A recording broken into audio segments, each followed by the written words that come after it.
Hello guys, কি অবস্থা সবার? আশা করি সবাই ভালো আছেন। কিছুদিন আগেও আমরা সমুদ্রে গিয়েছিলাম, কিন্তু আবহাওয়া খারাপ থাকার কারণে আমরা সমুদ্রে নামতে পারিনি।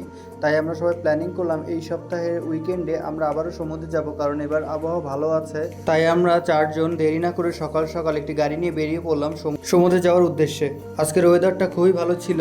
তো দেখতে দেখতে আমরা সমুদ্রের কাছাকাছি চলে এসেছি। এসেই আমরা অনেকগুলো কবুতর দেখতে পেলাম।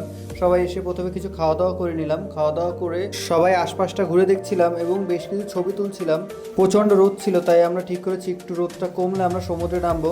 যদিও এখানে সবাই রোদের তোয়াক্কা না করেই সমুদ্রে নেমে গিয়েছিল, তারপরেও আমরা ভাবলাম একটু কিছুক্ষণ কোথাও বসে একটু রিল্যাক্স করি আর কিছু খাওয়া দাওয়া করি যতক্ষণ পর্যন্ত রোদ না কমে। কিন্তু আমরা কেউই বেশিক্ষণ বসে থাকতে পারলাম না, কারণ সমুদ্রে এসে বাইরে বেশিক্ষণ থাকা যায় না। তাই আমরা আমাদের ড্রেস চেঞ্জ করে আমরা সমুদ্রে সবাই নেমে পড়লাম। সমুদ্রে আমরা অনেক মজা করছিলাম, প্রায় 3.5-4 ঘন্টা আমরা সমুদ্রে মজা করেছি। এরপর আমরা উঠে এলাম, উঠে আমরা যাচ্ছি খাওয়া দাওয়া করতে, কারণ অনেক বেলা হয়ে গেছে, অলমোস্ট সন্ধ্যা হয়ে গেছে। এখানে একজন দেখলাম উনি টাকা কালেক্ট করছে অসহায় মানুষদের জন্য। সবাই ভালো থাকবেন, দেখা হবে পরবর্তী ভিডিওতে।